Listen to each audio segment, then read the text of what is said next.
और फिर एक प्रश्न किया सूत जी से, शौनक जी ने। बोले महाराज, सुकेनोक्तम कदा रागे गोकर्णेन कदा पुनः सुरर्षये कदा ब्रह्मे हिंदी में संशयात्मम। बोले महाराज, आपने कहा कि इस कथा को किसने किसको सुनाया, तो मैं ये जानना चाहता हूं। हम सब की ये अभिलाषा है, मन में संशय है कि सुखदेव जी ने राजा परीक्षित को कब ये कथा सुनाई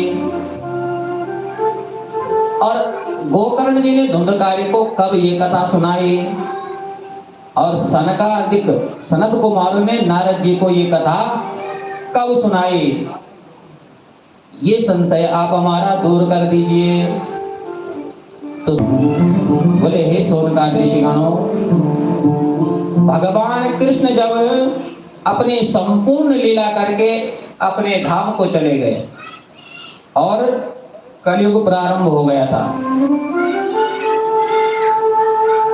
कलयुग जो है प्रारंभ हो, आप लोग कहते हैं अरे महाराज उन्होंने तो सतयुग में सुने थे। सतयुग में नहीं सुने थे, भागवत में वर्णन है।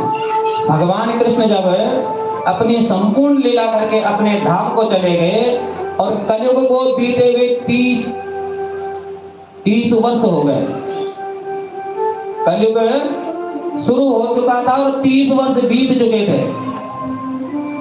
तो उस समय 30 वर्ष बीत जाने पर भाद्रपद मास में शुक्ल पक्ष की नवमी से श्री सुखदेव जी ने राजा परीक्षित को ये श्रीमद् भागवत की कथा सुखताल में श्रवण कराई। और उसके बाद श्री सूत जी कह रहे हैं, परीक्षित सर्वणान्देज कलो वर्ष शतद्वये शुद्धेषु तो नवम्यां च धैर्यो कथयत् कथा।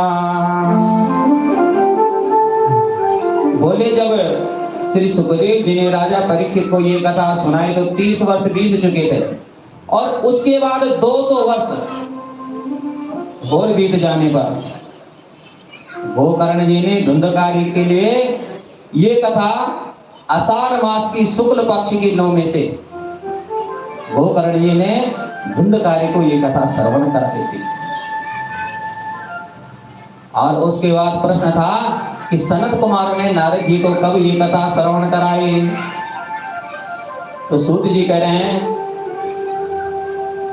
तस्मादपि कलो प्राप्ते 63 वर्ष गते सति उज्रुजेसिते पक्षे नवम्यां ब्राह्मणा सुता। और जब राजा ये धुंधकारी को गोकर्ण जी ने कथा सुनाई तो उसके बाद 30 वर्ष और बीत गए। हिसाब लगा रहे हो कि नहीं? हैं? कितना हो गया? हैं? हाँ, तो यानी 260 वर्ष बीत गए कलयुग के।